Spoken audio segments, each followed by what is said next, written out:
Meenakshi Academy of Higher Education and Research. Admission open. Apply online.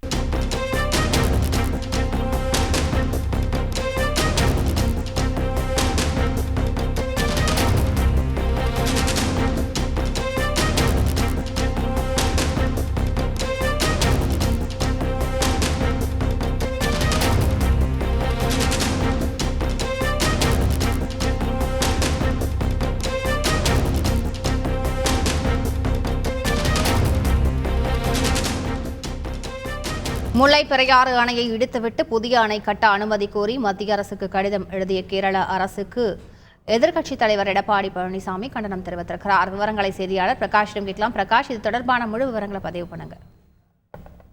உச்சநீதிமன்ற தீர்ப்புக்கு எதிராக முல்லை பெரியாறு அணையை இடித்துவிட்டு புதிய அணை கட்ட அனுமதி கோரி மத்திய அரசுக்கு கடிதம் எழுதியிருக்கக்கூடிய கேரள அரசுக்கு அதிமுக பொதுச் செயலாளரும் தமிழ்நாடு எதிர்க்கட்சி தலைவருமான எடப்பாடி பழனிசாமி கண்டனம் தெரிவித்திருக்கிறார்.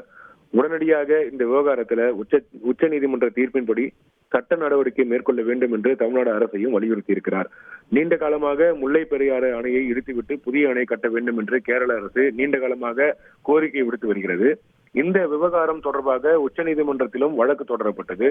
உச்சநீதிமன்றம் நியமித்த நிபுணர் குழு அணையின் உறுதித்தன்மையை உறுதி செய்தது. எனினும் முல்லை பெரியாறு அணைக்கு பதிலாக புதிய அணை கட்ட கடந்த 2021ஆம் ஆண்டில் கேரள அரசு விரிவான திட்ட அறிக்கையை தயாரித்தது. தமிழ்நாட்டின் கடும் எதிர்ப்பால் அப்போது அந்த புதிய அணை கட்டும் திட்டம் கிடப்பில் போடப்பட்டது குறிப்பிடத்தக்கது. இதைத் தொடர்ந்து கேரள அரசு தற்போது புதிதாக ஒரு திட்ட அறிக்கையை தயார் செய்திருக்கிறது. இதன்படி புதிய அணை கான்கிரீட் கலவையால் கட்டப்படும் என்று அந்த திட்ட அறிக்கையில் தெரிவிக்கப்பட்டிருக்கிறது.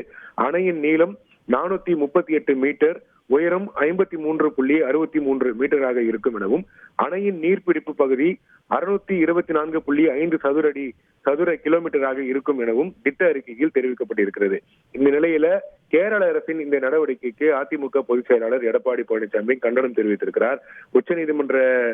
உச்சநீதிமன்றத்தில் வழக்கு தொடரப்பட்டு அணையினுடைய நீர் பிடிப்பு 155 அடியாக இருக்க வேண்டும் எனவும் தமிழ்நாடு அரசினுடைய இசைவு இல்லாமல் முல்லை பெரியாறு அணையில எந்த விதமான புதிய திட்டமும் செயல்படுத்தக்கூடாது என்றெல்லாம் நீதிமன்றத்துல உத்தரவு வாங்கியதை சுட்டிக்காட்டி இருக்கக்கூடிய எடப்பாடி பழனிசாமி கேரள அரசினுடைய இந்த கடிதம் எழுதி இருக்கக்கூடிய அந்த நடவடிக்கைக்கு கண்டனம் தெரிவித்திருக்கிறார்.